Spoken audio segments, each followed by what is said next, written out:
Hello, everyone, and welcome to our seventh annual Sex and Chocolate, a virtual space dedicated to exploring and expanding our understanding of sexual health, sexuality, and consent.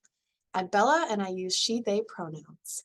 I'm thrilled to be your facilitator for this year's panel discussion, and this event is proudly hosted by the Center for Student Health and Counseling at PSU, or SHAC, through the Health Promotion Department. I want to welcome everyone to this gathering on the traditional and ancestral homelands of the Multnomah, Cathlamet, Clackamas, Tumwater, Walla bands of the Chinook, the Tualatin Kalapuya, and many other indigenous nations of the Columbia River. We are gathered on lands rich with the histories and diverse cultures of indigenous peoples who have been stewards of this place for generations. Today, as we acknowledge these lands, we also recognize the historical injustices tied to colonization, the wrongful theft of land, and the exploitation of labor and lives. This acknowledgement is not just a formality, but it is a commitment to understanding the impact of colonization on every aspect of our lives, including our relationship with sexuality. As we delve into discussions around sex education, it becomes evident that colonization is deeply engraved in our society, shaping a narrative that values binary genders and sexualities. To decolonize our sexualities is an ongoing journey, recognizing the trauma and violence inflicted on Indigenous peoples by soldiers, missionaries, settlers, clergy, and teachers. This acknowledgement calls us to unveil the echoes of the past and address the wounds colonization inflicts upon all of our communities in the present. Decolonization prompts us to tend to the deeply lasting impacts, recognizing the resilience required to heal from and prevail over the monstrous forces of colonization and imperialism. Sex education becomes a powerful tool in this journey of decolonization. It challenges the colonized views of sexuality, celebrates the diversity of gender and sexual expressions, and restores a positive and inclusive spiritual context to these aspects of our lives. In our commitment to decolonization, we understand the interconnectedness of restoring lands, labor, and reclaiming our sexual and gender identities. We recognize and support the Land Back movement, advocating for the reclamation of everything stolen from Indigenous peoples. This includes more than just land, water, air, language, ceremony, food, education, housing, governance, kinship, and more. This commitment goes beyond simply acknowledging historical injustices. It involves actively supporting initiatives that seek to revive and mend all Indigenous communities. As we embark on this journey of exploration and understanding, we encourage each of you to actively participate. Please take notes on topics that spark questions, notice how your body responds to the discussions, and challenge discomfort or resistance that may arise. This is an opportunity not only to learn, but to engage in self-reflection and contribute to the collective dismantling of patriarchal and colonial norms. We invite you to feel empowered to question, challenge, and explore. Together, let's create an environment where our questions lead to discussions, discomfort leads to growth, and collective action leads to positive change. Thank you for your presence, your openness, and your commitment to fostering a space of respect, understanding, and healing. So now, before we get started with our lovely panelists and dive into tonight's discussion, I'd like to share a few important reminders with everyone. As you've likely noticed, this event is being recorded. Rest assured, only myself and the panelists will have our faces and our voices captured in the recording. Additionally, please remember that all questions that are submitted in the Zoom chat, so the Q&A feature, they will remain anonymous. And if you'd like closed captions, you can enable those at the bottom of your screen. If you stay for the majority of tonight's event, you'll automatically be entered in our raffle for a chance to win some fantastic prizes. This year, we have an array of exciting gifts, including gift cards to businesses such as the Laurelhurst Theater, Shop Envy, Adam and Eve, and more. And we also have delicious chocolates from Woodblock Chocolates. We've got menstrual cups from Lena Cup and a selection of exciting toys. Keep an eye on your inbox for an email from what@pdx.edu in the next few days as we begin to select our winners. If you're chosen, please be sure to reply to that email as soon as you can to claim your prize. Details on the prize pickup will be provided in the email. Now, let me introduce these panelists that we have here for Sex and Chocolate. First up, we have Aoi, Dr. Aoi Mizujima, who uses she, her pronouns. Aoi, you can go ahead and join on and wave to our attendees. Hi. Um, Dr. Aoi Mizujima completed her medical residency at OHSU with an MD from the University of Wisconsin at Madison. And she spent a period of her life in the Bay Area, completing her undergraduate degree at UC Berkeley and working as an AmeriCorps volunteer with healthcare for the homeless in San Francisco.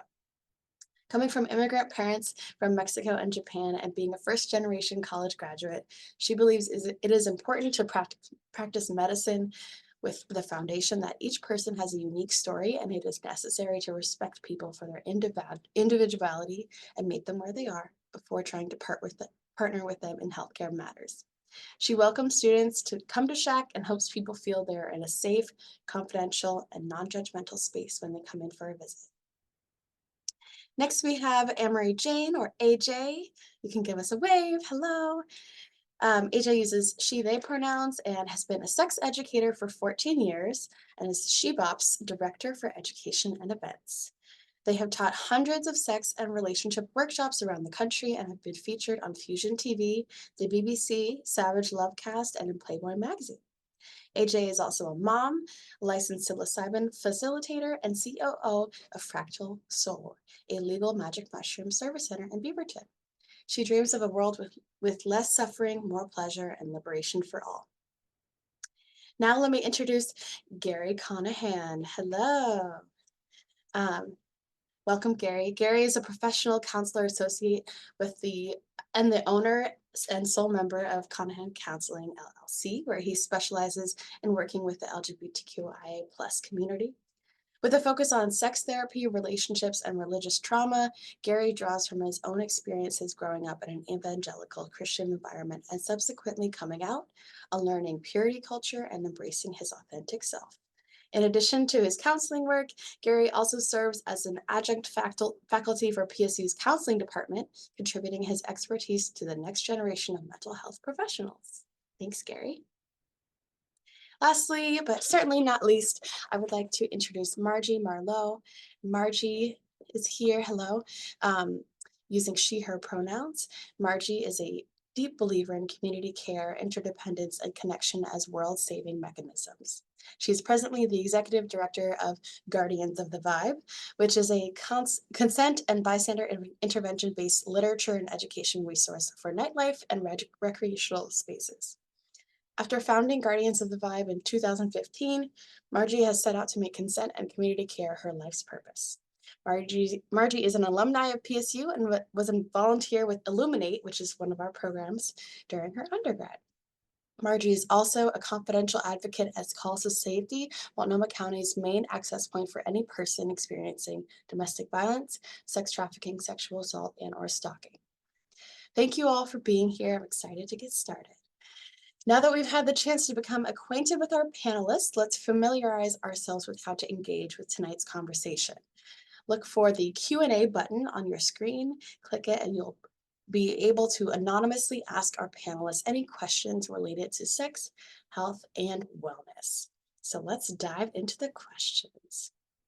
Our first question is, what are the similarities between sex and chocolate? And we'll go ahead and start with AJ.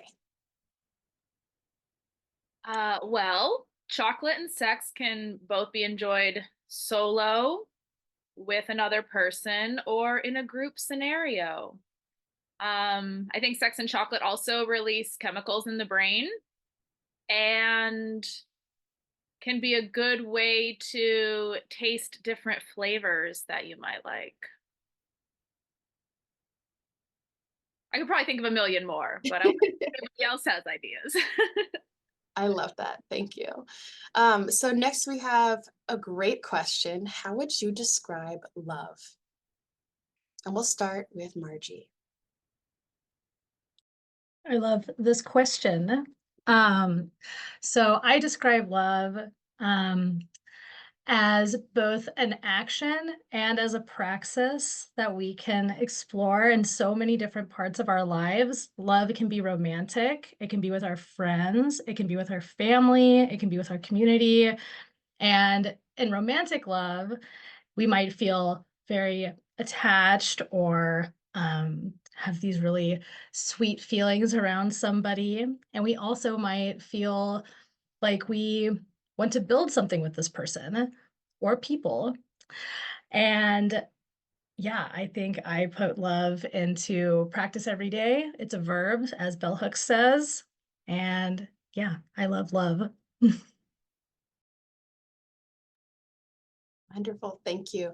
So our next question is, how can one protect themselves from STDs, also called STIs, stands for sexually transmitted infections?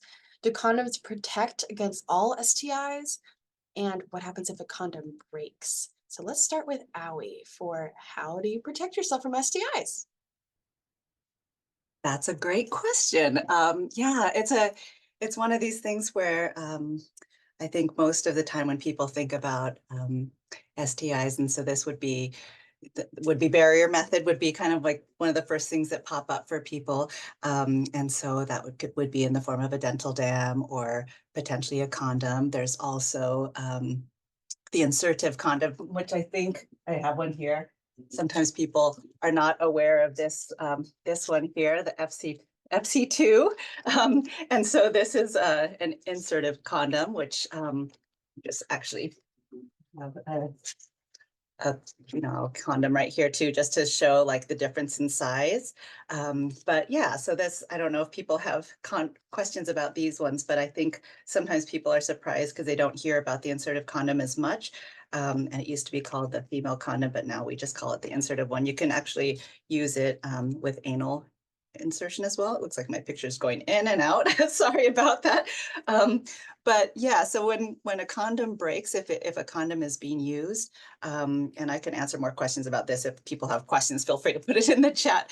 But when a condom breaks or a barrier method slips off, or you notice that it's not working quite right, it's always important to sort of be aware of testing for STIs. And just like Bella said, we kind of have shifted from the word STD to STI a little bit, just because there's a lot of stigma around kind of having a disease, and there are some infections like herpes that people can live a perfectly normal, healthy life and have herpes. And so it is an infection, but you can live a normal life with an infection, and there's treatments available to at least suppress the amount of virus that's in your system. Um, but so not all of the barrier methods are 100%, because there's a lot of different touch that kind of happens during sexual interactions. And sometimes there's different body parts touching different parts of the body as well. So mouth to penis, or mouth to vulva, or mouth to anus, there's different kinds of exchange that can happen. And so yeah, I can answer lots of questions around STIs too, but I know that's not 100% the question. So I'll pause in case somebody else wants to jump in. Yeah, and asking questions about STIs is a great place to do that would be with a doctor like Owie, and with a medical provider, because they can offer more insight about your specific situation. Margie, would you like to add on?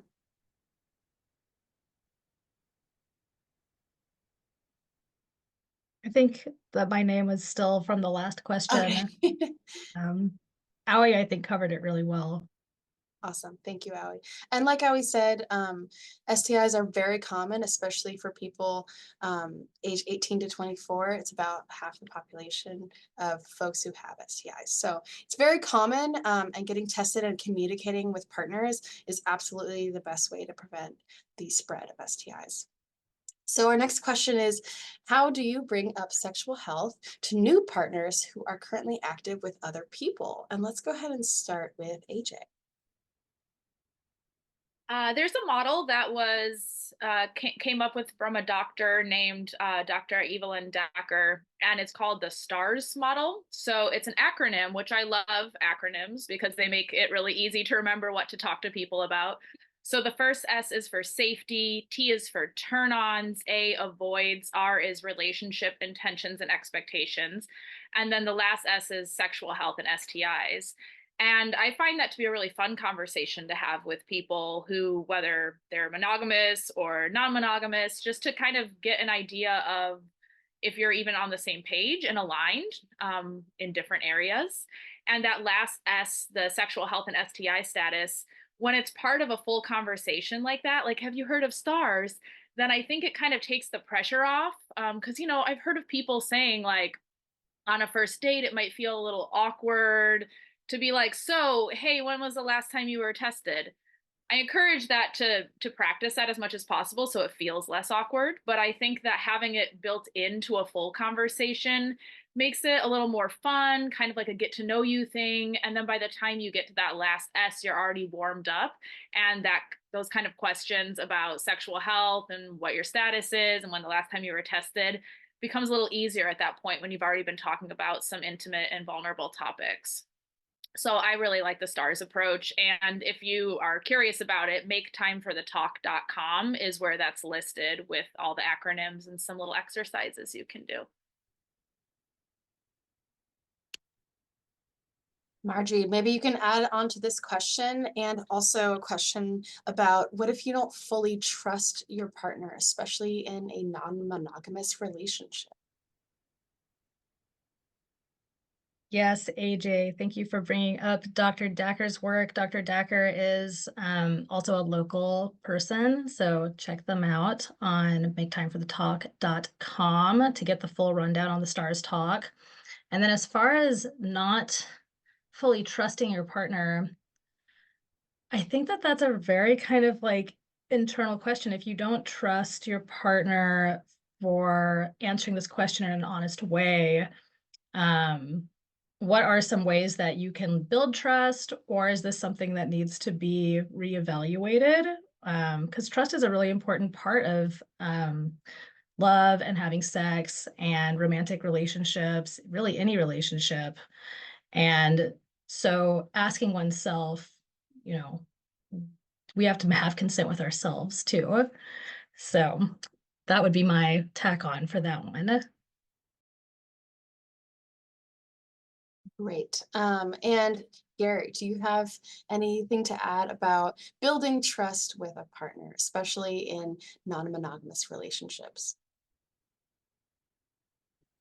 Yeah, one thing I've been thinking about as well is it could be really beneficial to kind of take some time to yourself, whether this is through something like journaling, talking with a friend, a therapist, kind of assessing your own values and what you really want before going into those kinds of conversations. I imagine for some of us, depending on kind of how we are in relationships or with others, you might come into a conversation not really knowing, and then it could be easier to maybe be swayed or pressured by the other person's or partner's ideas. And so, yeah, that was one thing I was thinking about, was kind of thinking about that maybe kind of more on your own apart from them before going into that conversation, so that you kind of know more of that foundation you're coming from and what you want.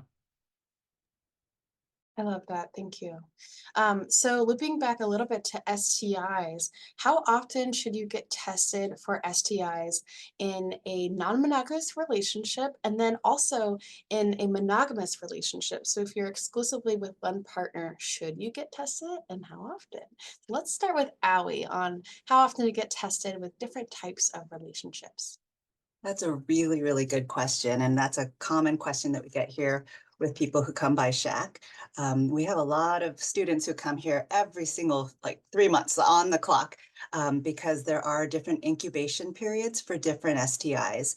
The most common STI actually that's out there is HPV, which is not even one of the ones that we have available as our quick little drop down of what STIs we're going to order when somebody comes in. So HPV, human papillomavirus, is connected to genital warts as well as cervical cancer, some kinds of anal cancer, as well as some kinds of throat cancer. And a lot of people don't realize they have HPV, but there is a vaccine that's available starting at age 9 all the way up to age 45. Insurance will cover it. And so it's often recommended to get that vaccine before your sexual debut, because it is so contagious and people don't even realize, even if they are getting tested, they're usually not getting tested for HPV. That's something that we do eventually test on pap smears. But jumping to the other STIs that we do have testing for, probably the most common that we see in clinic in our student population and across Multnomah County, as well as gonorrhea and chlamydia. And there's different incubation periods. So gonorrhea is more like 3 to 4 days. Chlamydia can be up to 14 days later. And not everybody has symptoms. But then you get to other ones that have longer incubation periods like hepatitis C, HIV, and those ones can be 3 months later, 6 months later. So if somebody's just being like extra careful with themselves, and we absolutely love to partner with people when they come in and they're just like, I'm just trying to be safe. We try to create the most kind of safe, non-judgmental, confidential space possible when students come in the door here.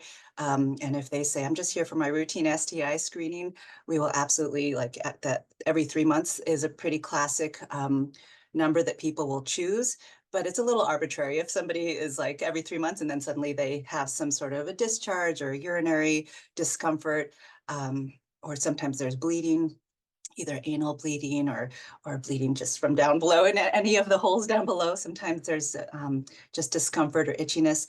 We encourage people just kind of just trust yourself, trust your instinct on that. If something feels a little bit off, come on in and get tested.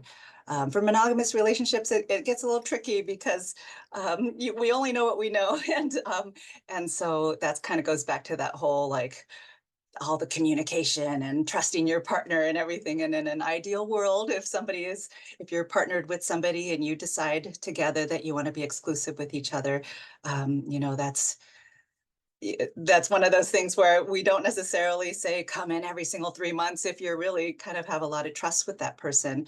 But at the same time, goes back to just kind of trusting your instincts and knowing your body. And there are certain things that you could get exposed to from a previous partner and then suddenly have an eruption with, even if you're in an exclusive relationship. And so herpes is a classic one where you might kind of have an outbreak. And that's one where you can't really peg it to, like, sometimes people are like, who gave this to me? But it's one of those things where it's a virus. It's a little bit of a tricky virus that kind of sits in the system. And sometimes when your body gets more of like an immune suppression during times of lots of stress, or when you're sick with something else, it's like such bad timing usually. But sometimes that herpes can sort of pop up when it was potentially from an exposure from somebody completely different than the person you're with. So just coming in for testing, and if you ever have any doubts. Awesome. Thank you, Aoi. And I also want to mention you said some symptoms, and very, very frequently STIs have no symptoms at all. Okay. And so that's why we recommend frequent testing with frequent partners. And if someone is having and is in an exclusive relationship, having about once a year is what is recommended. So our next question is, what can we do to help destigmatize STIs and sexual health? And let's go ahead and start with AJ. I think one of the first things is just shifting the language that we use to talk about it. So, getting rid of the language of like, I'm clean when you are negative on tests, like just using the language of, I had these tests and the results came back negative for these, positive for these, instead of using the language of clean and dirty, which I think can be really stigmatizing. So that'd be the first thing I'd say, is any shifts we can have that help us destigmatize with our language. And then Gary, maybe you can tack on with more communication of destigmatizing STIs and sexual health. Yeah, I was thinking about, kind of before I was sharing about kind of support from others, friends in particular. And I think about how we can be role models in our own communities. And so, not that every situation will call for or be appropriate. You might not feel safe enough to share about maybe your own experiences. But I imagine in different friend groups or circles, communities where you do feel safe enough to talk about STIs and experiences there, even just kind of being someone to put that forth can create a space and environment where others hear you and feel safe enough to maybe share their own stories or ask their own questions. So yeah, there's an opportunity for us to maybe be role models and kind of be what we want to be in that regard. Yeah, and I was thinking too, I think language is a really big part of it. And from a bystander intervention standpoint, like if you hear people making jokes or like comparative kind of things, like I think I've heard people say compare things like glitter is like herpes, you can't get rid of it. Like we don't need to keep talking like that. Like that continues to stigmatize and create like negative connotations around something that lots of people have, and like someone who's standing by like might have an STI. So being someone that jumps in and is like, hey, like that's a really stigmatizing statement, it could be a really great way to practice bystander intervention in that moment. Lovely, thank you. So our next question is, how does a dental dam work? Let's start with what is a dental dam? Go ahead with Allie. Now I'm just like suddenly realizing I should have had those here. But yeah, it's just like a little square. We have them here at Shack, and we have them right in our lobby. So you can walk in, you don't need an appointment at all. You can just walk in and grab a dental dam. And it's just a really thin sheet that you can just place at any part of the body that oh, there you go. Does that one have a flavor to it? Some of them have fun flavors to it. Yeah, and it's basically just a barrier method, so that to try to avoid if the any sort of fluid exchange if possible. But yeah, you can have fun with it. I know AJ has some tips on that as well. Yeah, I definitely love with dental dams putting a little lube down first so that it sticks on really well. And I suggest the Laurels, which are underwear that you can actually get. They have in a few different styles now, like thong, briefs, ones that have more full coverage, then go over the thighs as well. And they come in black, which are very sexy. And then they come in more of like a sheer kind of peachy color. And we carry those at Shebop, and I just think that sometimes they're a little easier than the dental dams that are the rectangles, because you don't have to like try to hold them in place. They just stay on your body. So I definitely recommend looking at Laurels, Lorals, like Le Orals. It reminds me of that otter, Le Otters. Do you know what I'm talking about? Anyway, it's an internet meme. But yeah, look at Shebop for Laurel panties. They're a really great FDA approved option that is like dental dam. Yes, and in a pinch, you can make a dental jam out of a condom, but look up good instructions before you do that. And don't flip it over, because then you're spreading the germs again. So we have another question. What is squirting? And AJ, let's have you take it away. Firstly, don't ask the internet this question. They're going to tell you it's pee. And there has been like a study with 3 people where they found trace amounts of urine. They're like, conclusion, it is pee. Don't listen to the internet on this one. I recommend taking the class Squirting and G-Spot Orgasms with Stella Harris if you ever get a chance, and she will tell you all about the history and everything you ever want to know about squirting. But in general, squirting is any not urine fluid that comes out of the vagina or urethra for people who have vulvas. Squirting is something that not necessarily everybody does.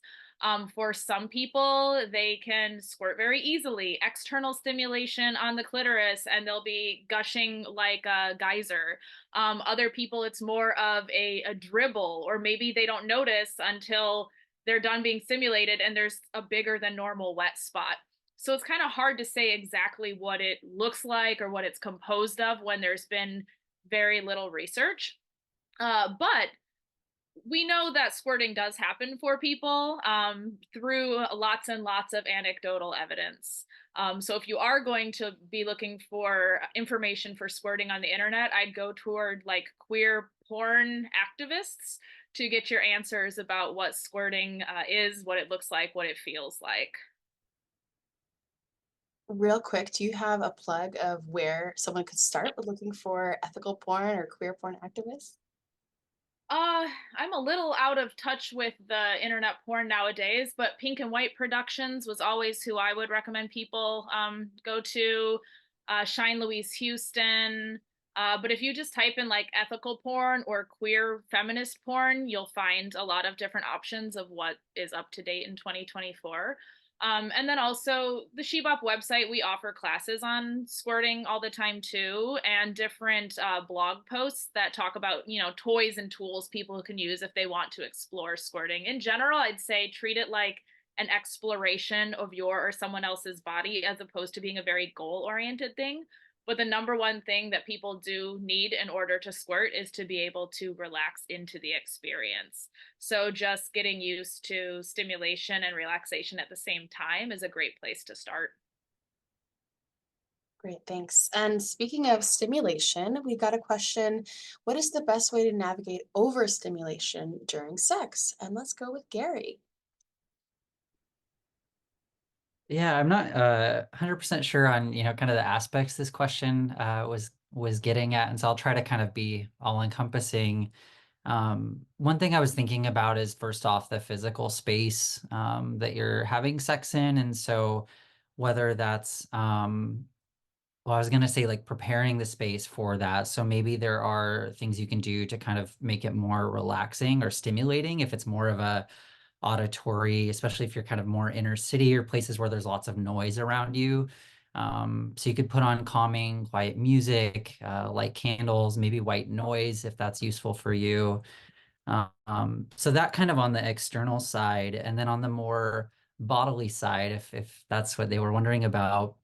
Um, a couple different pieces to this. I think one, knowing your own body is important here. And so self-pleasuring can be great, of course. Having that time to yourself to kind of figure out where do I like, even just with myself, like being touched? How do I like being touched? What kind of textures feel good if you're using toys or other materials, or even your own hands or different body parts too. And so from that kind of experience, it could help you communicate with your partner. And so, yeah, some examples that I'm thinking of are, firmer touch could maybe be more accessible. Some folks have a harder time with, say, kind of a lighter, feathery touch that might be a little ticklish or squirmish. So, yeah, there's a kind of your own body and experience, and then also the environmental too. And so I'll put that out there for starters. Great. And I'll also say, navigating your ideas of what sex is and what it's supposed to be and what you've been socialized to believe sex looks like. And it doesn't have to be a one and done. It doesn't have to be a certain time period. It can involve breaks. It can involve a lot of communication and conversations in between. And so I know that performance is something that can impact someone's ability to really take care of themselves. And just want to keep that in mind as well. And really quick, there was a question about how can I take the squirting class at Shebop. I would recommend going to sheboptheshop.com/events. Unfortunately, we can't drop you a link, but if you look up Shebop, you should be able to find their classes. So our next question is also about sex and sexual experiences. What are the best ways to not feel insecure about my performance in the bedroom? I'm always in my head during sex. Let's start with Margie. This is a really common situation. I think a lot of people find themselves like wanting to perform, literally. And I think it offers an interesting opportunity to like be vulnerable and be like, hey, I'm feeling a little bit like nervous or anxious about this experience. Like, can we, just kiss and like just take it really slow? Sometimes I think that we like want to rush into something and, I feel like a performance, it's like when you're watching a play or something like that, it's like we don't want to jump straight to the like main part of the performance. So being open and just being like, feeling a little bit of anxiety, like this happens sometimes. Sometimes letting it out of your body can like just kind of be helpful. But it is a vulnerable position to be in, but it can also garner a lot of trust and make the whole situation even hotter. Yeah, I love that answer. I also feel like what you were saying earlier about expanding our ideas of what sex is. Like if there's, like if someone's worried about an erection, for instance, if you're having a shy erection, then switching away from something that requires an erect penis, like oral sex or sensation play, is such a great option. Which sensation play is anything that utilizes any of your senses. You can enhance one sense by depriving another. So things like blindfolds. A lot of people love putting a blindfold on their partners so that if they're feeling a little insecure about the way they look, then you're like, well, they can't see me now. They're blindfolded. Or if you feel like you're up in your own head too much, sometimes being blindfolded and taking away that visual stimulation, which kind of goes to Gary's answer about being overstimulated, like taking away some of that stimulation can drop you down into your body where you can really feel connected to yourself and another person.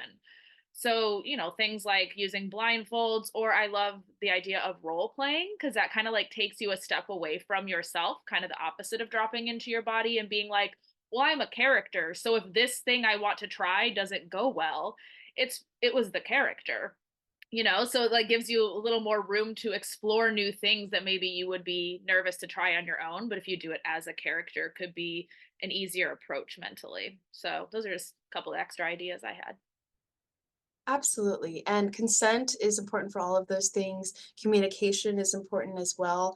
And in terms of like performance, being able to pleasure your partner really requires a lot of questions and listening and really being in tune to please someone in the way they want to be pleased, because that is completely different for every person. Um, and we have another question. How do I get back into being sexual after a long hiatus and sexual trauma? Let's go ahead and start with Gary. First thing I was thinking about when I saw this question was there is no timeline you need to be on. There is nothing you need to be doing. Yeah, just to kind of have that patience for yourself. And I know there's other questions around consent coming too.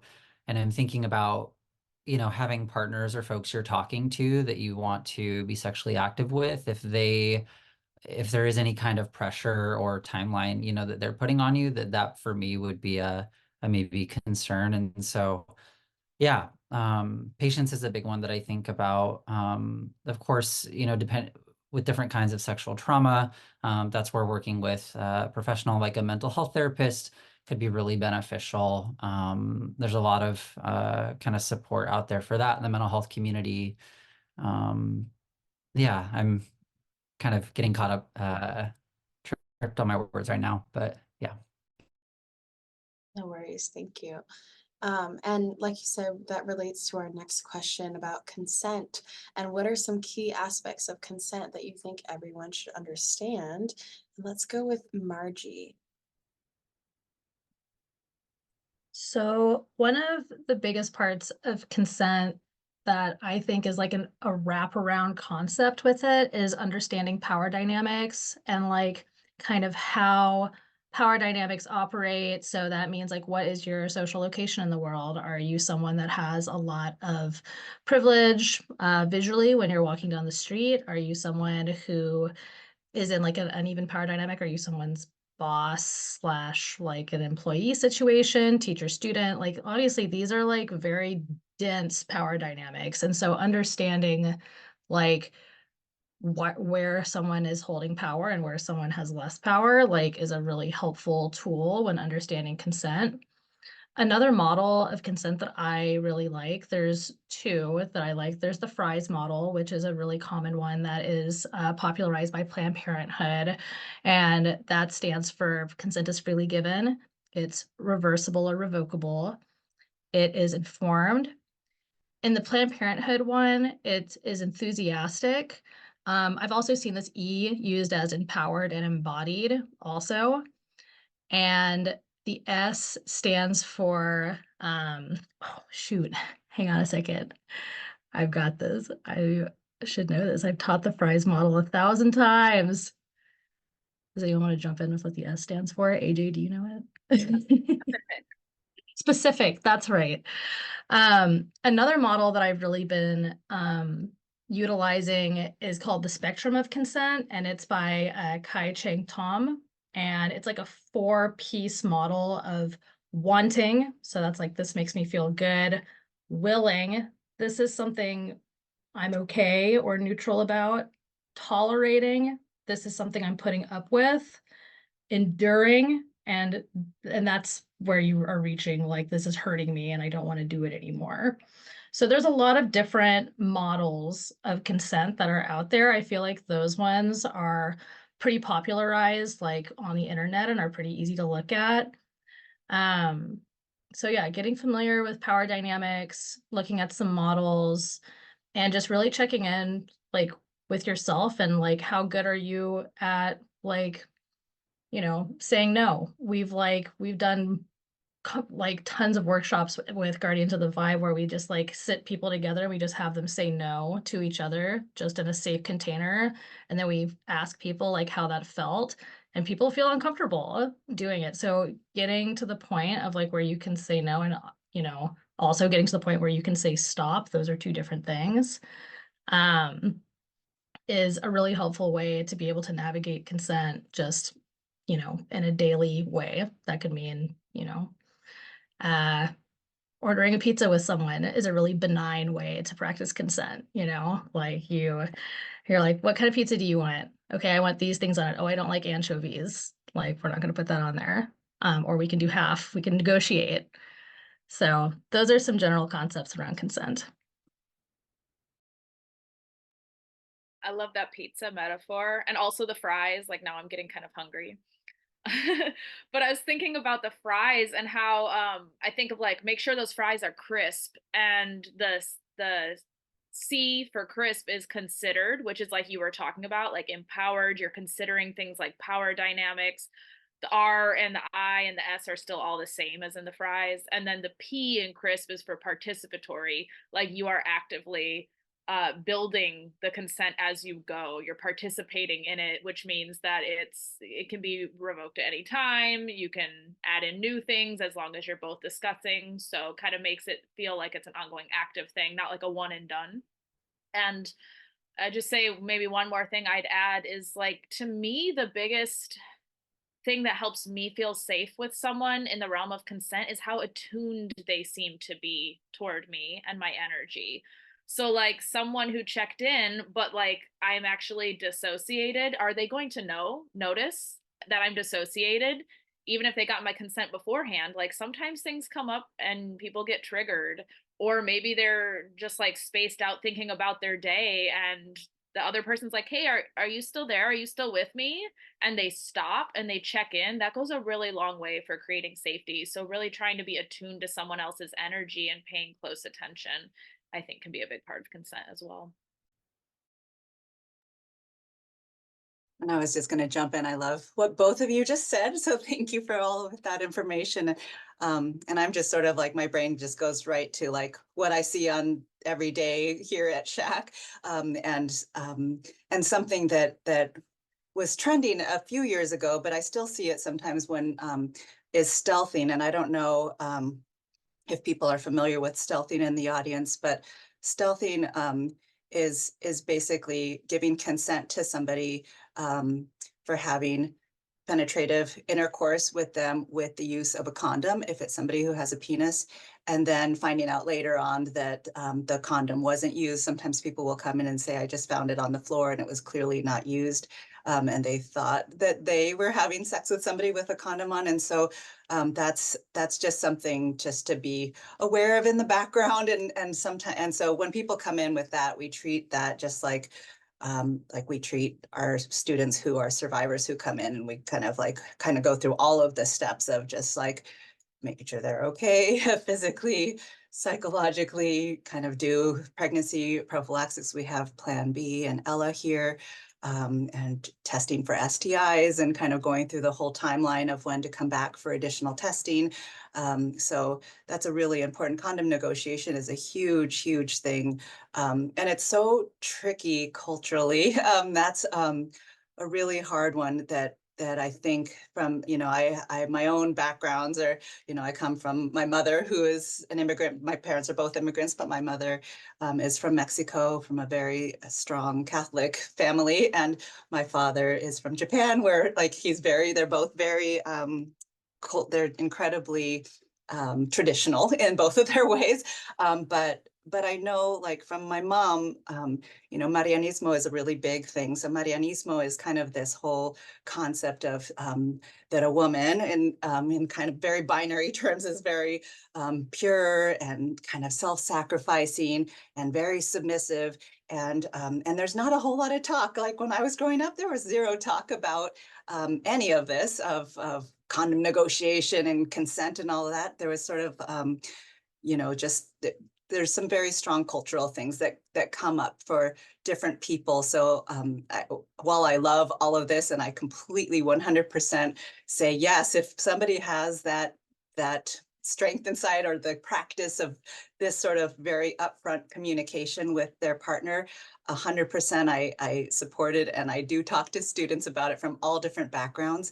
But sometimes it's tricky. I know I keep on thinking like, where are the resources, AJ? I don't know if there's like, are there classes on just like condom negotiation and things like that have maybe like a little bit of a cultural bent to it? Because I think that, yeah, very much it's a practicing thing and something that a lot of students will come in just much more just like, I'm thinking about having sex for the first time and I'm not quite sure how to do this. And we completely welcome visits like that. Sometimes people think of coming to the medical clinic when it's something like bad connected with sex, like an STI or surviving an unplanned or not giving consent to having sex, and then or an unplanned potential pregnancy scare. So there's a lot of like connection that you don't go to the medical clinic unless there's something that's sort of unwanted about this experience. But we absolutely welcome people to just come in and just talk in a very confidential, safe space about just kind of just not quite sure how to have the conversation or not even sure like about their body and kind of where sexual pleasure might come from. Like absolutely come and talk with us about that. So every step of the way. So that's all I wanted to add in there. Thank you so much, Allie, and thank you for that extra context. You're right, consent can be very complicated, and it's also a continuous process. It's not a one and done yes or no.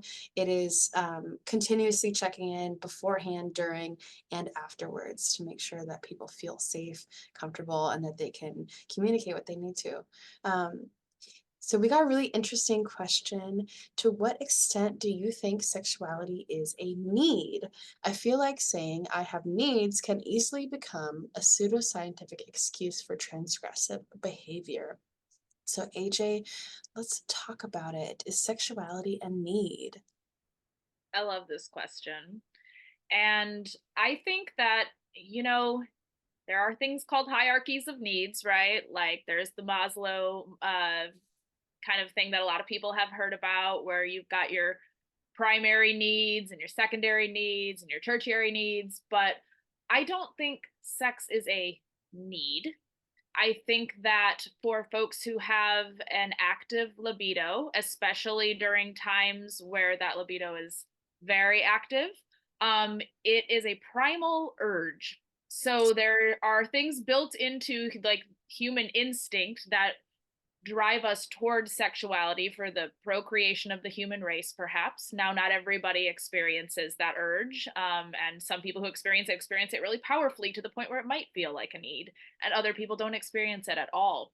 But it is not a need in the same category as food, water, temperature regulation, being in contact with another human being in any way, shape, or form.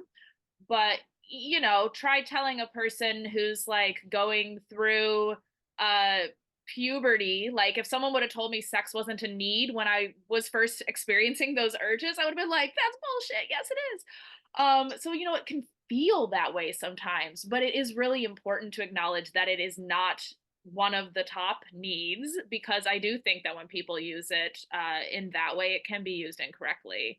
And, you know, if it's the urge that's really creating this kind of feeling, there is nothing that says that it has to be another person who helps you satisfy that urge. So if someone's, you know, saying that they have needs, like, they can meet their own needs.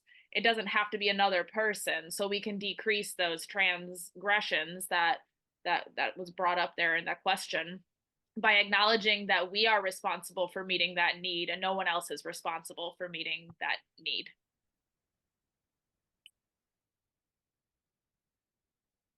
Thank you so much. So our next question is related. How do you navigate low libido? And just quick definition here, libido is like sexual drive, so that urge that people feel. So Gary, let's start with you. How do you navigate low libido? My first thought was thinking about societal expectations around what kind of libido we individually are supposed to have. And I think that's certainly shaped a lot by the different identities we hold. And so, you know, kind of in the gender binary framing of the world, it's like men have high libido and women have, which we know is not all true. You can't, it's not, folks of all different genders have higher and lower libidos. Um, so yeah, my first thought was like, okay, if you're thinking that you have a low libido and it's a concern, first of all, thinking about what kind of societal norms or messaging are impacting that concern, which doesn't, you know, of course, totally diminish that could be worrisome for you or even partners that you're with.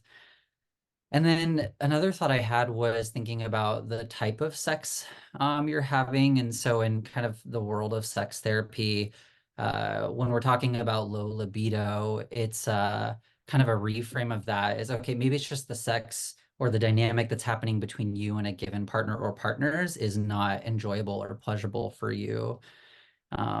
So I think earlier, I think it was AJ who kind of touched on definitions of sex. You know, what does sex even mean?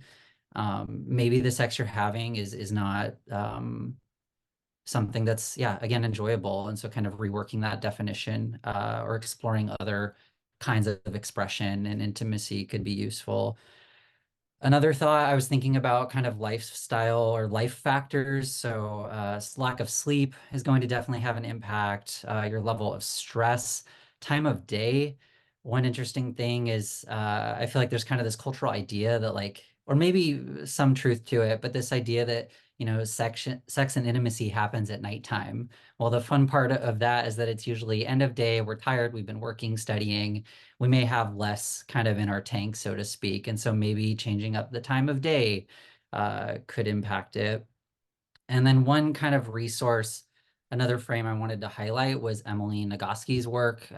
She's a well-known sex educator and researcher. Her first book that's well-known is Come As You Are, and she talks about kind of this brakes and gas, kind of as if you're driving a car and that's your libido. And so in that framing, you could maybe think about, okay, what are the brakes? What are the things kind of, you know, contributing to a quote lower libido? And so again, maybe that's a lack of sleep, stress, time of day, lack of trust with a partner, and so on. And how can those be addressed? And then on the kind of gas side, you know, we've touched a bit today on kind of what thinking through what arouses us. Is it a certain setup in our environment? Is it a I don't know, trust and safety with a partner or partners is a huge one for kind of that gas pedal, so to speak. So yeah. Absolutely. And some other things that can affect libido are medications and substances as well. So thinking about all of the factors, and speaking of medications, Aoi, do you have any insight on if birth control can affect libido? Yeah, that's a good question. And there are studies out there, definitely. It's so tricky when we do lots of visits around birth control here, and there are so many different choices when it comes to birth control as well. Just anything from pills to patches to the ring, the insertive ring, and the Depo-Provera, and then the implants like the Nexplanon in the arm and the IUDs, and we have 3 different ones that we offer here. But it's okay. And so, but in terms of, we see it a little bit more with pills than the others, but there are definitely studies out there that show anywhere from 5 to 15% of people who are taking pills can report a decreased libido. And it's a tricky thing because we all have kind of our own hormones, and then the pills have, there's literally 100 different versions of birth control pills that people can choose from, and they all have variations in the amount of estrogen and progesterone, or just progesterone, or the kind of estrogen or progesterone. There's just so many different varieties. And some of them do things like decrease some vaginal secretions for somebody with a vulva. So that could potentially play into things as well. We try to counsel people as best we can when they come in and they're trying to like start something new for themselves, because sometimes the side effects are strongest in the first couple of weeks, and then it gets better, or even up to 3 months for some people. But there are always so many different options to choose. So if somebody starts with something and then they're like, this is decreasing my libido, we 100% will trust that's that person's experience, and we could always switch it. If they want to switch it, we will absolutely switch it to something else. So, so yeah, that was a long answer, but yes, it's possible. Wonderful, thank you. And AJ, you mentioned this a little bit about lack of libido and there being a spectrum of libido and of sex drive. So we have a question that maybe you can address. How can we destigmatize and communicate about asexuality? I feel like my partners don't understand my lack of sex drive.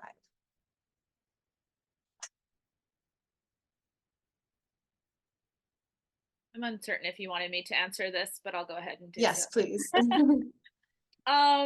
Yeah, I mean, I think that understanding asexuality more is pretty crucial in that. So again, like if there are classes that you could take, books you can read, we do have a couple of books at Shebop about asexuality. Like the first step for people who think they might be asexual is to read about other people's experiences and be like, oh, I'm not alone in this. This is something that other people experience too. Wow, great. I think that really helps destigmatize it and normalize this spectrum.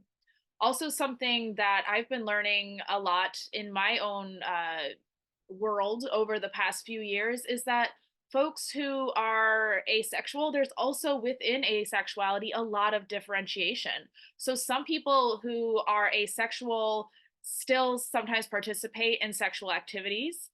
Some people who are asexual love kink, and kink is like so exciting, but they don't do things like oral sex, any kind of penetration. So, asexuality can look like a lot of different things. So I think just kind of having that expanded understanding of asexuality, and then asexuality versus low libido and how there's overlaps and differences there. I think that just getting more educated in the first place is a great place to start.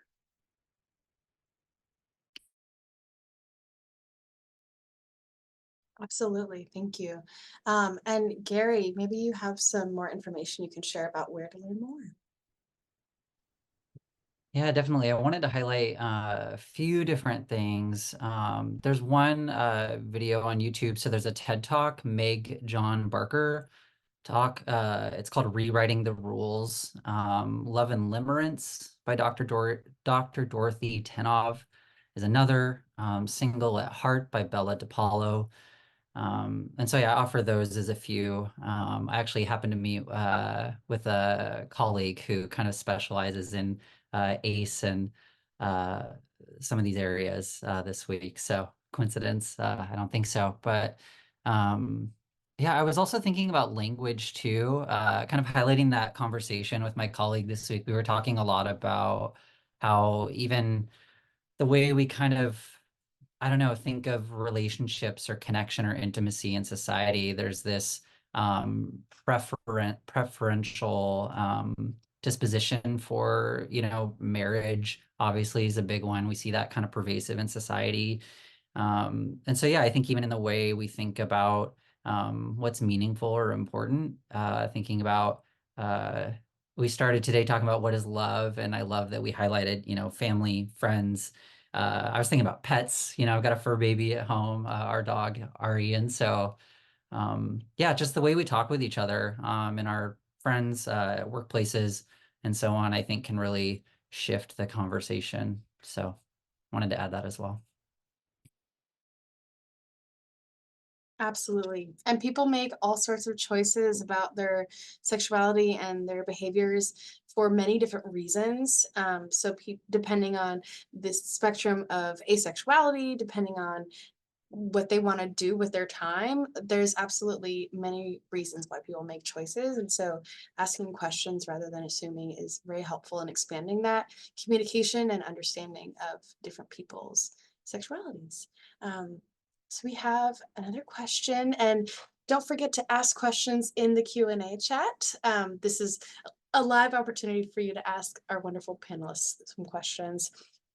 But we have one about any advice on how to lessen feelings of shame around sex.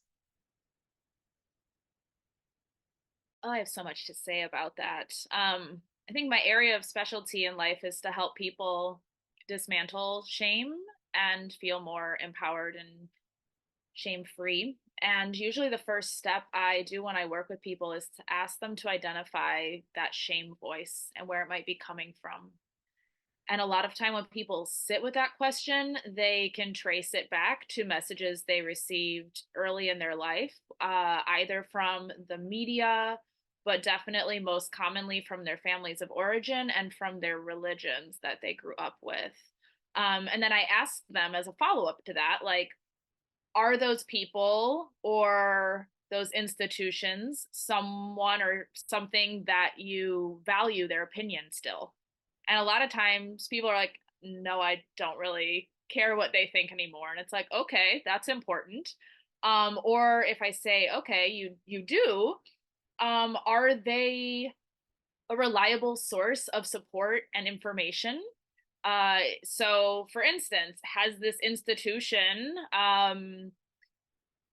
given you like a judgment free, shame free approach to your sexuality? No.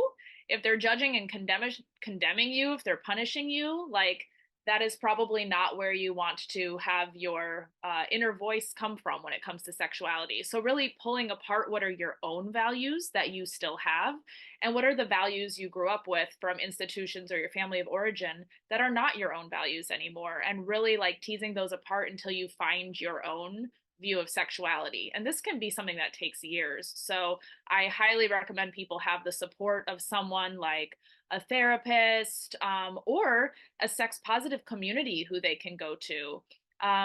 It's really awesome to take classes. Again, I'm plugging Shebop, of course, but the more classes you attend and you hear people talking frankly and openly about sexuality, asking questions without shame, the easier it is to see what that could look like. You get that modeling experience. And if you can be in supportive communities that are sex positive, it doesn't have to be like a sex party. It can be just like groups of people that talk about sex openly and without shame, even if it is not a sexual environment. So things like Sex Positive Portland is a local organization that have like level 1 through level 4 events. Level 4 are going to be orgies. You might not be ready for an orgy if you're new in your shame process, but level 1 events where it's just people talking kind of like at a clothed, no sexual energy around, just talking about sex and learning about sex could be a really great place to start.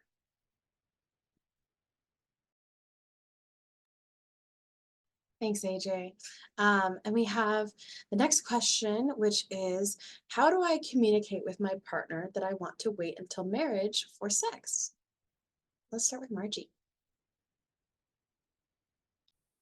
So I'm going to kind of answer this question mostly from the point of view that maybe you are like dating and like maybe trying to find like new partners and things like that. This could be a really good opportunity to potentially bring something like this to the table at like a slightly early stage, just to see if you and that person are on the same page, like about, whether it's faith or even wanting to get married, at some point in time. And then with that, I think it's a good place to also kind of get honest with yourself about what kind of things you do want to explore. Like, I don't know what gender you are or who you're attracted to, but like maybe you're not interested in having penetrative sex, but you are interested in like touching and kissing and making like a menu of items that like you are interested in doing, just like in your own spare time. And then when you trust someone and have a conversation with them and you seem to be somewhat on the same page, maybe you can present that menu of items.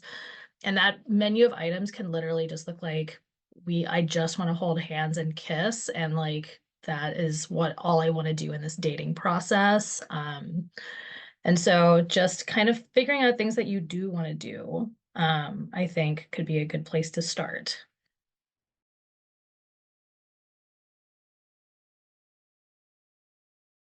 I can add to that. I'm thinking a lot about kind of the timing aspects of this, or kind of further aspects of timing too. And so, not waiting until kind of the heat of the moment to try to have these conversations. Like I think we touched on before, um, it's going to be maybe harder to kind of talking about implementing consent or having kind of robust communication. That would be more difficult then. Um, and so, yeah, even I love the kind of list idea of that Margie shared about kind of I'm maybe okay with these things before marriage, but not these other things. And I know some folks kind of set not time limits, but kind of timelines for themselves maybe too. And so if there's a timing that kind of feels comfortable for you, like, hey, the first few months, I just really want to take time to get to know you in other ways first before kind of moving forward in these other kind of physical or intimate ways, I think could be a helpful um, kind of boundary too for you in the relationship. And of course, we would hope that in that dynamic, they would hear you and understand and of course respect that too. So.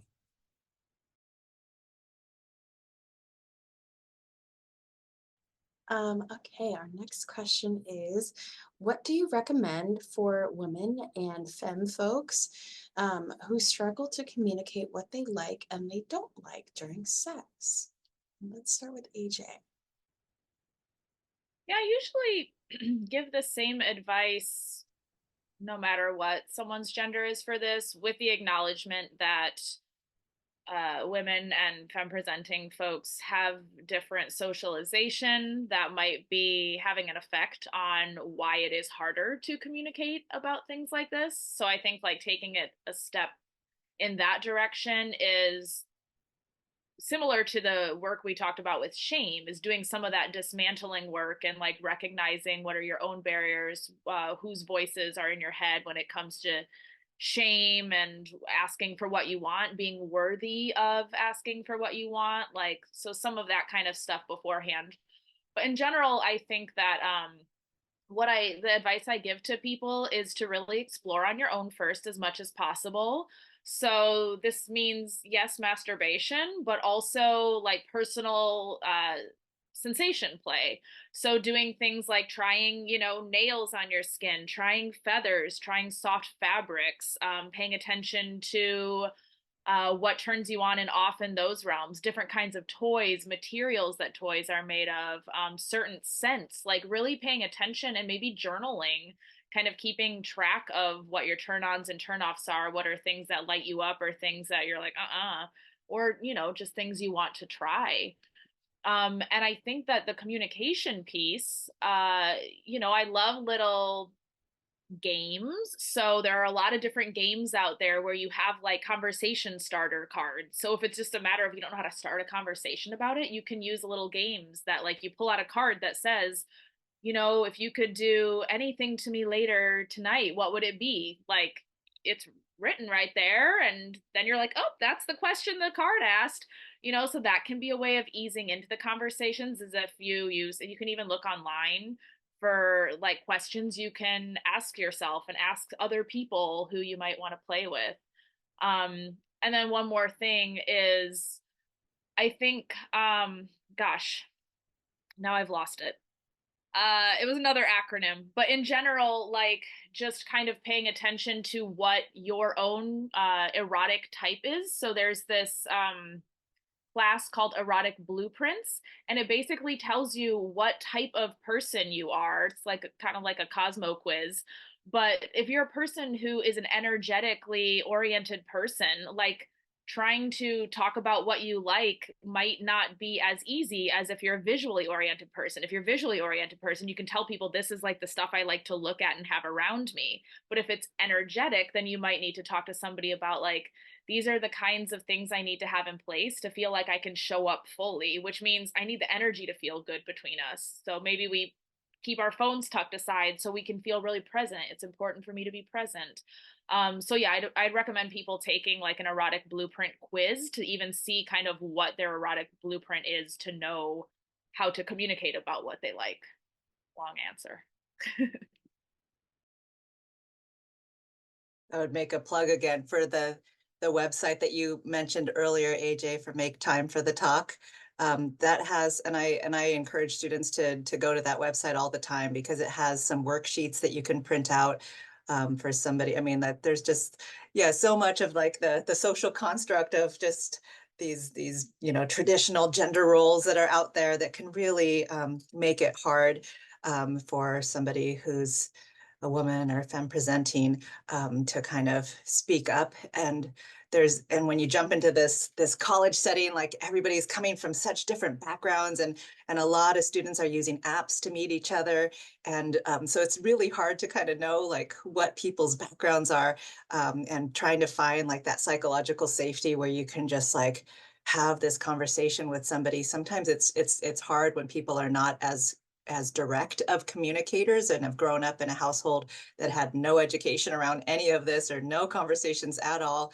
And in school, either a lot of people are coming from sometimes, pretty conservative towns or high schools that had zero education. And even when they do offer it, it's really pretty subpar, even in the best of settings, I think. And so sometimes just like pulling out that worksheet, just kind of like, this is what's being recommended for us just to fill this out. And it might seem like non-sexy, but actually it is the most sexy thing to like be in communication in whatever form feels comfortable to you, even if it's not like straight on, like that you're a master at having this conversation with somebody, looking at them straight in the eyes, but just like little homework assignment, just to pull out this worksheet, fill it out side by side, because it really does that STARS model where it kind of is like kind of the turn-ons and avoids and what's going to bring you safety, and some, if there's some past trauma or something, that like that's a really important thing. Not necessarily that you want to disclose everything about that, but there might be certain things that you kind of really want to avoid, and that's going to really help in that communication as well.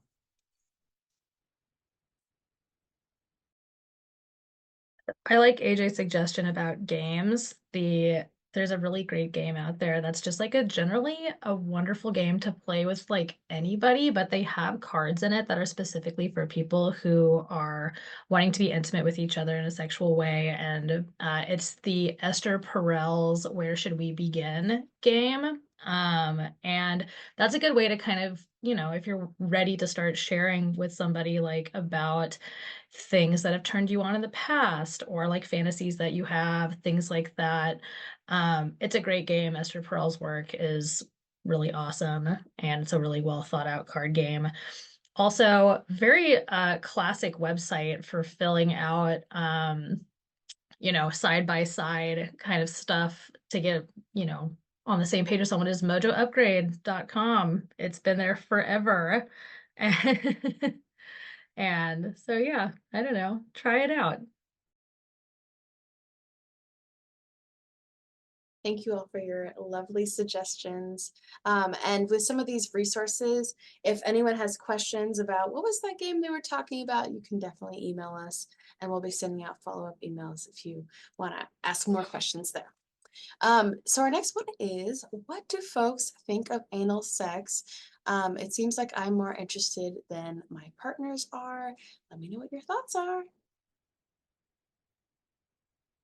I think everybody has different ideas about anal sex. And I think it's important to start off with, if you're not into it, like you don't have to feel like you need to be like in the past 10 years or so, it seems like everyone's like anal needs to always be on the table as an option. But like, even me as a sex educator who considers myself very open-minded and willing to try a lot of things sexually, like, to be very frank, I have IBS. So anal is one of those things that I'm like, I have to be fully prepared and my body has to cooperate for me to be involved. And if not, it is off the table.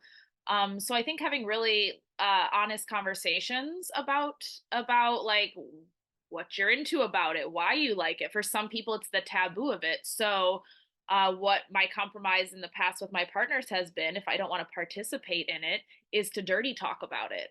So like someone can be just doing something else to me, but I'm dirty talking about how they're doing something to my ass, even if they're not actually doing that, because it's like the taboo of talking about it that's turning them on. So if you're into anal, it doesn't mean you have to have a penis or a dildo in an ass. It can be you talk dirty about it. You can do stimulation just externally with some lube on the booty hole.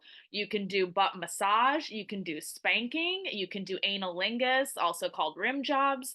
Like there are a lot of different anal options out there that aren't penetrative. So know that there's a whole menu of activities that you can partake in, even if you're not into penetration. And if you are a person who is into it, think about why you're into it, because that could help you work with your partner who might not be into it on other ways that you can participate together in that aren't that they're not going to be opposed to. Awesome. Thank you so much. Our next question is, do you have any tips on how to be less ticklish in areas where you would like to feel pleasure? Gary, take it away. Yeah, it felt fitting for me to follow up on this since I talked about a little towards the overstimulation question. But yeah, as I said then, one thing that can be useful for folks is kind of a heavier, firmer kind of pressure or touch, even holding it stationary. I forgot to mention that before, but like touching a given part of the body and just like not moving your hand or foot or whatever you're using to make that contact. That way it can kind of desensitize. I keep doing this. I don't know why. But desensitizing that part of the body. And over time, it might kind of be more accustomed to the sensual touch or play.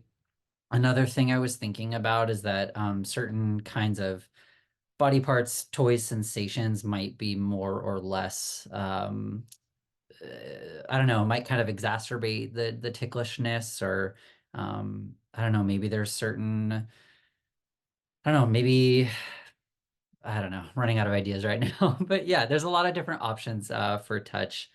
And then the final thing I wanted to touch on was kind of doing a graded sort of desensitization too. And so maybe that's time-based, kind of whatever part of this your body, you want to experience pleasure in, doing it for maybe, I don't know, 2 seconds and then 5 and then 10 and then so on. Or um, there's other ways to kind of create those steps, but maybe thinking of what your kind of end goal desire is and then where you are now and thinking about, okay, what steps in between could we put to kind of help me get there? So.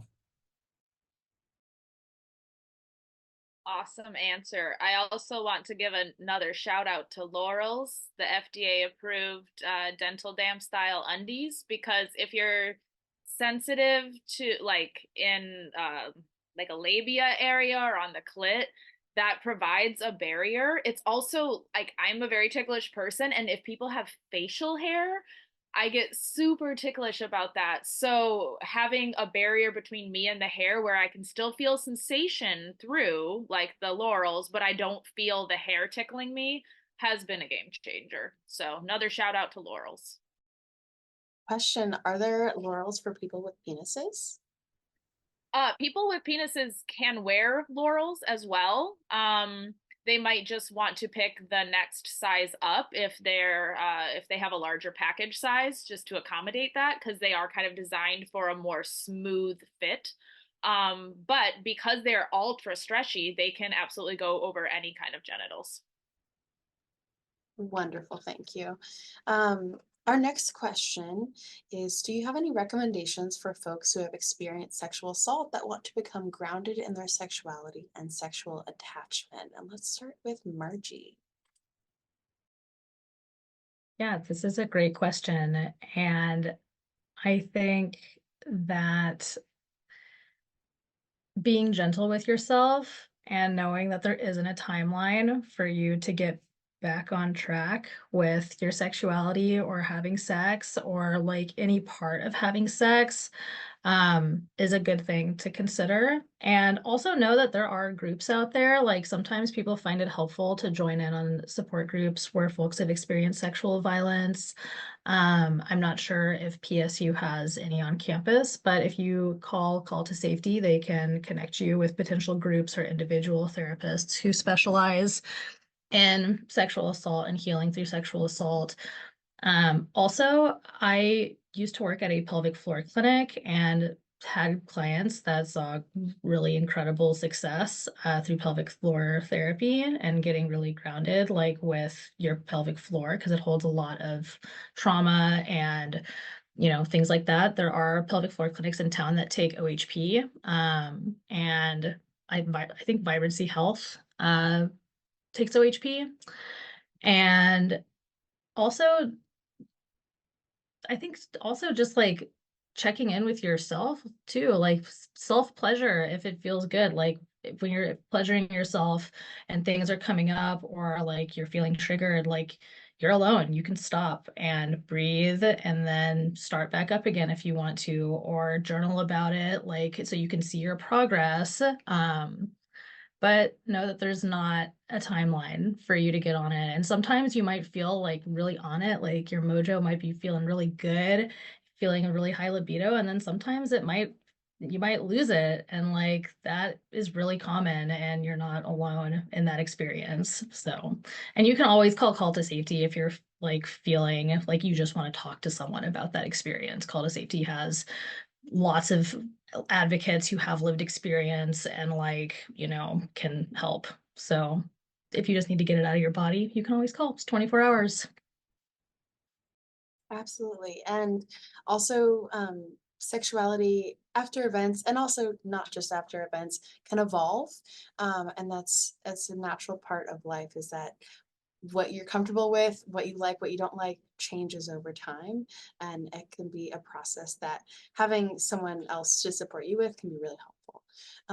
I will say, for resources at PSU, the WRC, or the Women's Resource Center, which is open to all genders, has confidential advocates that are people you can talk to about anything related to violations of consent, or this process of navigating getting grounded in sexuality and sexual attachment. And maybe, Aoi, you can talk more about resources we have at SHAC. I'm happy to talk about that. So at SHAC, and I know not all participants in the audience have been to SHAC, and that's totally okay, but just so that you're aware, SHAC is open to any student taking 5 or more credits has paid the student health fee, and you can come here regardless of your insurance.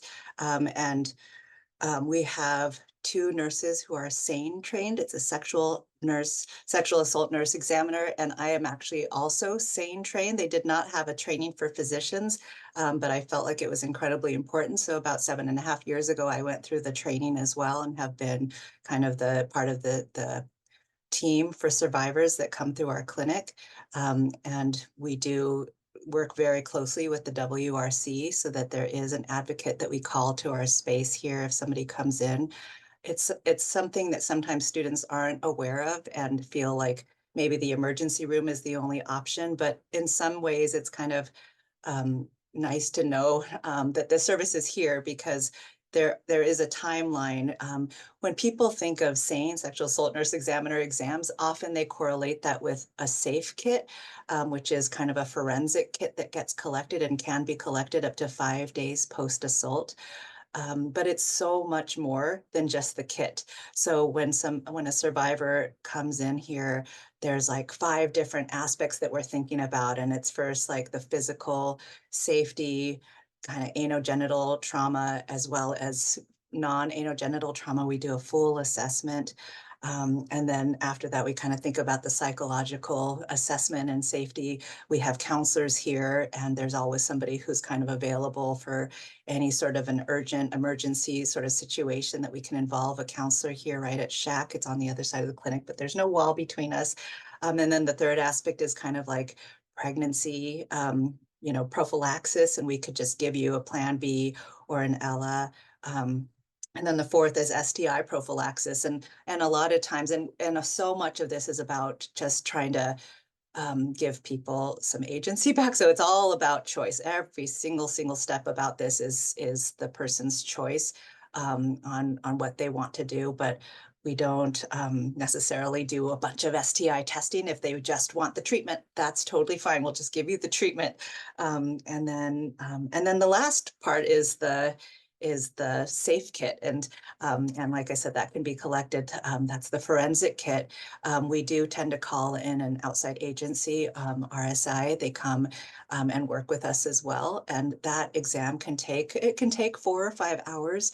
But if it's something where, if it's something where we can actually schedule it, if somebody is kind of concerned about this, we can schedule it, like come back tomorrow, just go home and rest, because if they do opt, and not everybody opts to get that kit collected, and that's okay. This is completely paid for. There's no reporting out to any insurance. Your parents won't find out. There's a separate fund for all of this. And if somebody comes in within 7 days after an assault, there's 5 counseling sessions that are covered completely as well. But they can get ongoing counseling through Shack as well. And so it's just a nice, we actually, I should probably just mention this, is that I think all 7 of the people who have come in these last couple of months have been drug facilitated assaults, potentially drugs facilitated assaults. So we're seeing some trends there, and I'm just kind of putting a little PSA out there. I know that everybody does the best they can for safety, but it is important just to be aware about that as well. Thank you so much for that information, Aoi. And I just want to remind folks that we'll be wrapping up at 7:30. So if you have any questions that you want us to get to, please put them in the chat now. And we have a few more questions about Shack. Does Shack offer HPV vaccines and PAP screenings? And does Shack provide a 10-panel STI test? I'm happy to answer that one. Yes. Was the first one about STI testing, or that's part of it? HPV, PAP, HPV. and STIs. Yes. And so I know there's insurance, that whole piece. I wish that could just go away and that we could just partner with you no matter what.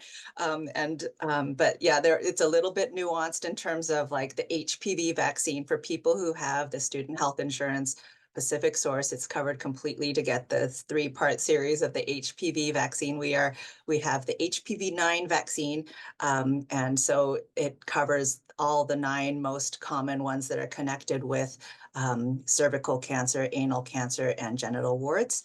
If you have outside insurance, then most insurance companies, you can be billed by a pharmacy. So you can usually go online, the CVS, Safeway, they'll have the HPV vaccine, and you can schedule yourself a visit for your HPV vaccine, which we'd highly, highly recommend.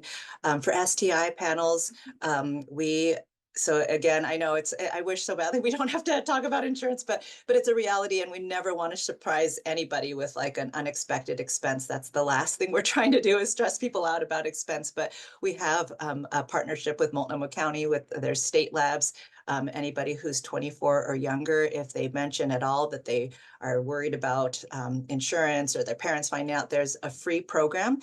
You do not have to have the student health insurance, and that's testing for gonorrhea and chlamydia from all 3 sites. We have an oral swab, an anal swab, and then a self-collect pee in a cup or vaginal swab if the person has a vagina. So there is a free program. And then, yes, we have lots of available. I'm like thinking that we've got the gonorrhea, chlamydia, trichomonas, Hep B, Hep C, herpes, HIV, syphilis, trichomonas, all of those we offer here for testing. So, some of it is is blood work, and some of it is self-collect swabs or urine. We have a full drop-down list, and we usually just walk through it with people and kind of they can pick and choose. And we always have conversations about this because sometimes people are meeting with people who say, I'm clean, I've been tested, and they haven't even necessarily been tested for all of the things. So that's, and then was there another third thing in there too? PAPS, we do PAPS, yes, absolutely. Starting at age 21, it's recommended for people with a vulva and a cervix to get a PAP, and then it's repeated once every 3 years, unless something comes back abnormal. And the whole point of a PAP is prevention of cervical cancer, and that's in step as well with the HPV vaccine. And so it's just kind of a, a pretty straightforward exam. A lot of people come here for their first PAP. Before I came to SHAC, I was out in the community for my first decade of my career at a Providence clinic and delivering babies and taking care of all generations of families. All of us here have done a certain amount of PAPs and have a lot of familiarity with being trauma informed and making sure that we're talking to people and making sure they feel okay about getting the PAP done, because it can be a little bit triggering for some people as well. So yes, you can come here for all of that. Yes, and a note on that, always keep in mind that you can advocate for yourself with your provider if you need accommodations, if you need some reassurance or to be comforted or to be walked through. If you need the provider to tell you every single step of what's happening, please, I encourage you to do that and to ask for what you need. Yep, and if you want to bring a friend in too, that's okay too. If you want a support person here, Yes. 100%, do whatever makes you feel comfortable. Absolutely. Okay, so our next question is, should an agreement be made before initiating sex to use safe words or signs to express stopping? Let's start with Margie. This is a great idea. Like, I think that any conversations that can be had up front, like about how sex could go, especially if you're trying new things, like part of the reason that like the Fry's model has that kind of flexible E is because sometimes we're not necessarily like enthusiastic about something, but we want to try it, but we're kind of nervous about it, but we want to try it. So like having some agreements like around things that are new, around like feeling triggered, like especially if you've experienced sexual violence, like having safe words is great. And just for if folks don't know, a safe word is basically a word that you use or a variety of words to slow down or stop a situation. So whether or not you should have one, I think it's a great idea. And it's best to create a word that's like something that you're not going to use in a sexual setting. That can be useful. Also, the stoplight analogy is also like super accessible, like red light, yellow light, green light. Like red light is like hard stop, we need to stop. Yellow light's like yellow is slow down. um Green light is, you can say green if you're really vibing with something. But yeah, I think safe words are a great idea to have, and they really can kind of help control a situation and kind of put someone in the driver's seat, especially if they are in like a more submissive role. And it can help folks feel safer. I love everything you said. And also, sometimes people have a hard time accessing their words. And so I like that this question had signs as well as another option. Because sometimes people have a hard time accessing their words due to being shy. Sometimes it's trauma, and sometimes you got somebody's body parts in your mouth, so you like actually can't have words coming out of your mouth. So I love a good like firm double tap as like stop what you're doing, let's check in. And that's something that for most people they can access even when they don't have their words available. So something like a firm double tap, which is like, comes from sports, you tap out if you need to stop. And then you can use things like a grab on and pull someone closer to you if you're like in a green light mode where you're like, heck yes. So I think you can use signs, but the important thing, is talking about it beforehand, like not in the moment. So if you can talk about it like while you're eating breakfast burritos before you meet up for your date tonight, like outside of the context where it's like, hey, so I know we have a date later tonight. I want to check in about a few things. And one question I have for you is like, how good are you about like accessing your no? How easily does that come to you? Or if you need something to change, and if people are like, ugh, I struggle at that still, then you could say, oh, well, I was at Sex and Chocolate and they suggested having like a stoplight method, where we could say red, yellow, green, or we can do like a double tap. So you can kind of have that language early on before you're hot and heavy getting in the moment, have it in a more neutral territory. But yeah, definitely having agreements made before initiating sex. I would put a big thumbs up to that one. Awesome. Thank you. Our next question is, how does self-care play into maintaining sexual health and well-being? And let's start with Gary. I had a few kind of words come to mind when I was thinking about this. One was kind of a sense of embodiment.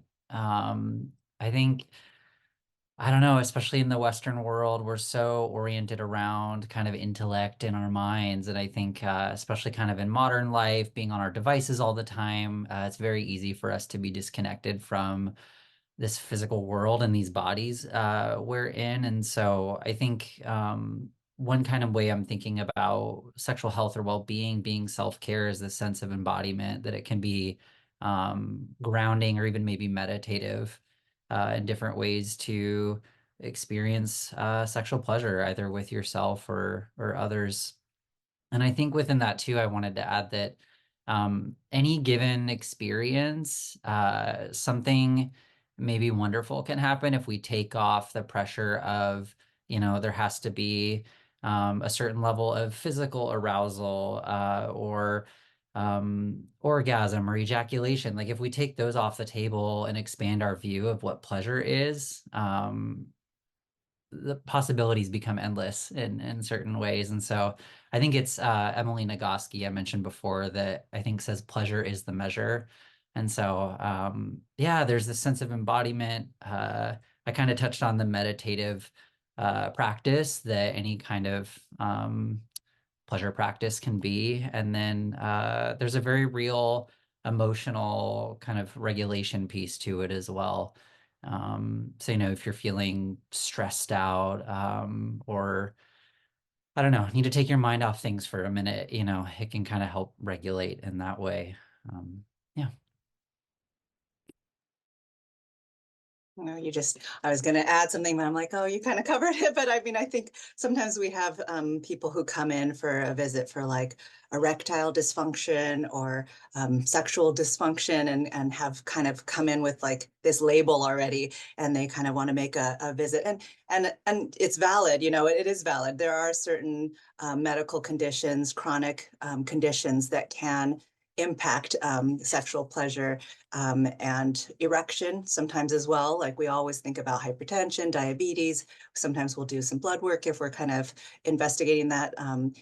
But yeah, it's kind of like what you were saying, Gary. Like it really kind of goes back to like the very basics of well-being and being like that's the ability to like sleep and nutrition and all the basics that we kind of go to in terms of like being able to have that release physiologically. When somebody has an orgasm, it's kind of like this combination of excitement and relaxation at the same exact, these different intervals. And if somebody's just like so stressed or in their head and they just can't relax, then it is hard to kind of have that release as well. So just kind of it's a really tricky balance. And I know so much in life is not in our control sometimes. So like I'm not saying it's easy just to like go manage your stress, because that's not reality sometimes. But yeah, it is important to just kind of like push the pause button if you're realizing that it's no longer a pleasurable thing for you, and just sort of take a step back. You could always come and talk with one of the providers here, but also just kind of like doing sort of a self-assessment a little bit is always a good thing, just to kind of check in with yourself about where you're at. Amazing. Okay, so we're getting down to our last couple questions. Are there any books you would recommend? I'll add books or media because I struggle with reading, books or media that you would recommend for those wanting to learn more about sexuality and sex? I bet you're not going to be surprised that I mentioned Shebop again. But we have an entire book section on our website, and it's really well organized into different areas. So, like, if I go to books right now, I can see that there's books that are specifically guides. There's erotica. So if you want to more like read for ideas, that's an option. There's specific LGBTQ books. There's books about BDSM and kink. There's more wellness related books. There's books about pregnancy and parenting. So I would recommend going on our website and kind of looking for books there. But some that pop out for me, The Body Is Not an Apology is such a good book. And that's kind of goes back to that self-care question that we just had. So, highly recommend The Body Is Not an Apology. I also love the book Pleasure Activism, which I think is excellent for not just like personal work, but collective liberation and sexual liberation. And then I also would love to mention Hot and Unbothered, which is a book by Yana Talon Hicks. She's a therapist in Massachusetts. She also used to be my coworker at Shebop. And her book is really good. It's all about sex and especially the communication around sex and finding out what you like and how to ask for what you want. So those would probably be my top three, in addition to Come As You Are, which has been mentioned a few times, Emily Nagoski. Yes, Pleasure Activism is such a good book. Highly recommend that one. I love this reader. I kept this from when, oh, dang it, there it goes. I kept this from when I was in school. I didn't keep a lot of my textbooks, but I kept this one. There's newer editions of it. It's the Sex Matters, Sexuality and Society Reader, and it's full of studies, essays, poetry. Like, it's got so much stuff in it. And I bet you can find it in the PSU library because it's technically a textbook. And I personally love audiobooks, and I listen to a ton of fiction because I work a very nonfiction job. So I listen to a lot of fiction. I specifically like queer fantasy fiction, and there are a lot of different kinds of fiction, like what AJ was saying. Like there's definitely like erotica, which is fun to listen to on audiobook. And just straight up sci-fi fantasy. I'm in another planet, but like there's a gay romance or a romance that's happening, and that can feel really like you can sometimes really see yourself like in these characters and get ideas. And yeah, I love all that stuff. I've gotten a ton of recommendations through like Book Talk for that. And I'm sure that if you did a quick Google of like, you know, non or fiction that has like romantic subplots that are feminist or queer or things like that, like you would probably find some great things. Amazing. Thank you all so much. So we've reached our final question, which is for all of our panelists, any final words about sexuality or things that you would like to share with our audience? Anything left out? Anything you want to share? I was just going to make a quick plug for a couple of other resources on campus for students if you're wondering. So one is that our clinic is wanting to offer medication abortions. We don't have access to mifepristone right now, but we are getting all of our protocols ready. So as soon as we have access to mifepristone, we will start offering that. So we just wanted to kind of let you know about that. That's coming hopefully down the pike. And then also we do offer appointments for people who want to start PrEP. So that's pre-exposure prophylaxis for HIV. We've come a long way with HIV. You know, my training was back, I won't even say how many years ago, I'll say 23 years ago, I became a doctor. So yeah, we've come a long way with HIV prevention. And there's a pretty commonly people are coming in to get a prescription for Truvada or Descovy, and it's just taken once a day. It decreases your chance of getting HIV for over 90% effective. And we kind of just have a consultation visit and talk about there's like a list of who's at higher risk of getting HIV. And but usually if somebody just comes in and says, I would like it, we're not going to gatekeep that, because a lot of stuff just stays private, and we respect that. But there is some blood tests that we do, and doesn't matter what kind of insurance you have. Usually your insurance will cover it if we send the prescription off to a pharmacy. So I just wanted to make a plug for those couple other resources. Awesome. And real quick, people of any gender or sexual orientation can get HIV. Anyone else want to jump in? Final words? Yeah, I think if I had any kind of closing remarks, if you will, through a lot of these questions today, I kind of wondered, or for me, there's maybe a thread or underlying question of like, is this normal? Am I broken? Is something wrong with me? And I really just, if folks could take away one thing from me today, just really want you all to know that you're not broken, that nothing's wrong with you, whether you have varying degrees of desire or not at all. Yeah, you are wired how you are. And I just also want to highlight too, kind of the inner, a lot of these books we've mentioned, we'll talk about kind of the inner wisdom or knowing of our bodies. And so my bio mentioned I grew up in a very religious space, and I'm sure others out there did too. And so there was this kind of separation of those things. But yeah.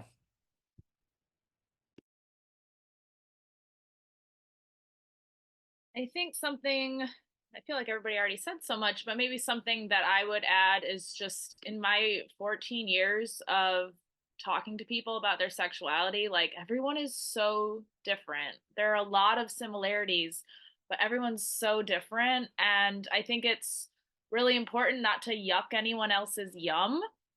And also not to yuck your own yum. Like if something's coming up for you that you're like, oh, this is juicy, I really like that, but like I was told I wasn't supposed to like sit with it and not shut it down immediately, because your sexuality is your own and you get to define it however you want.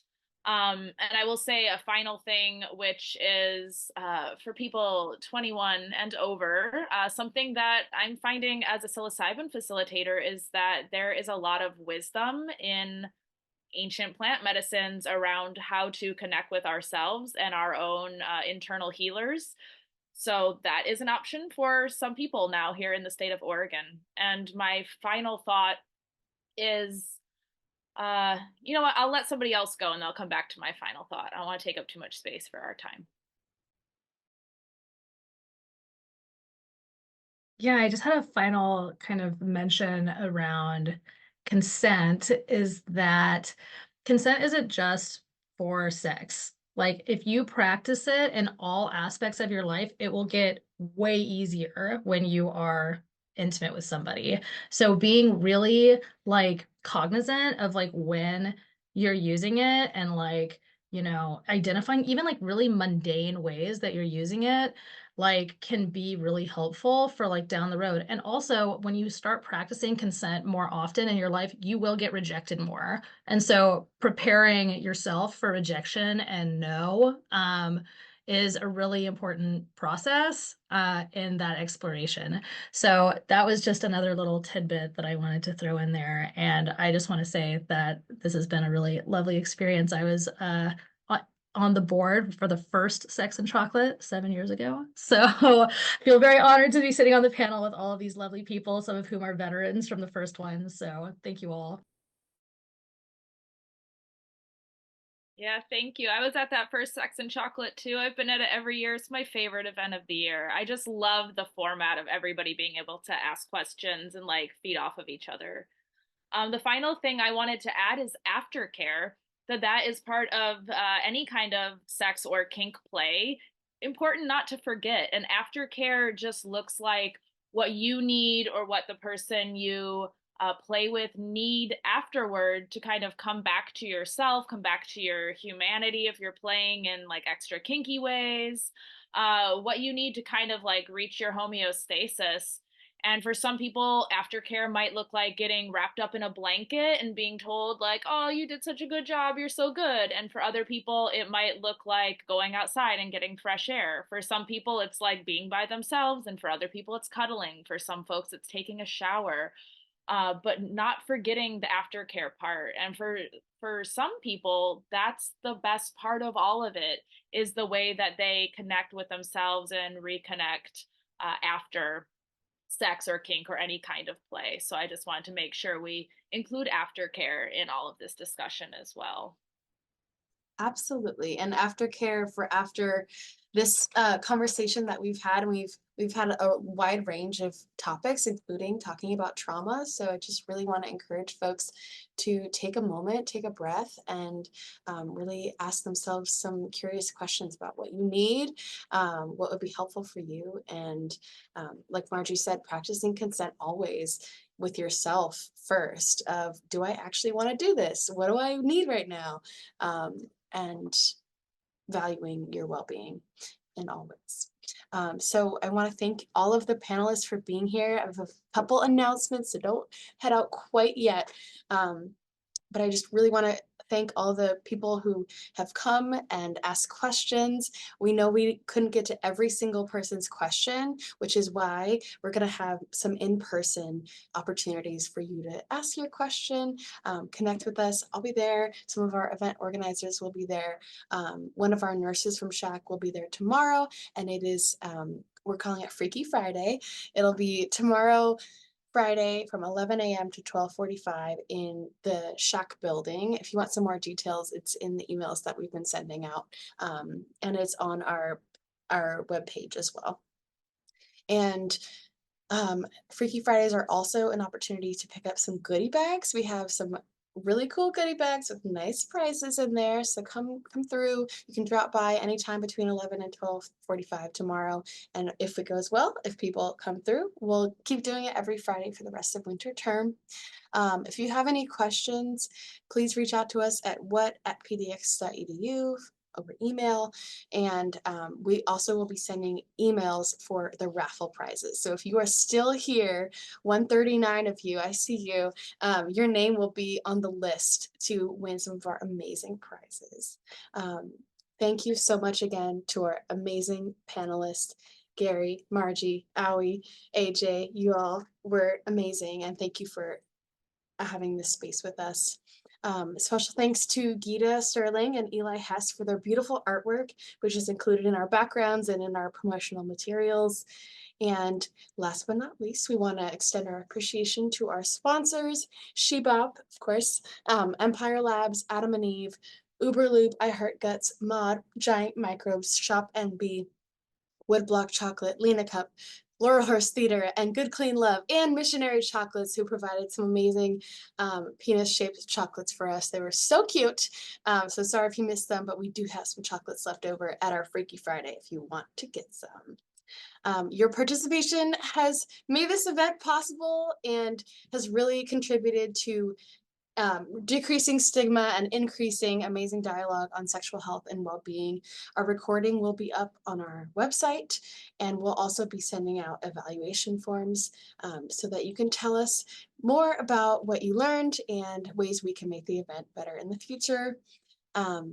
And we really hope you found this event valuable. Remember to stay safe. Don't hesitate to reach out if you need support. All PSU students, if you're taking 5 or more credits, you can come to SHAC. Don't worry about insurance. We'll help you out from there. And we hope to see you next year at Sex and Chocolate. Thank you so much. Bye, everyone.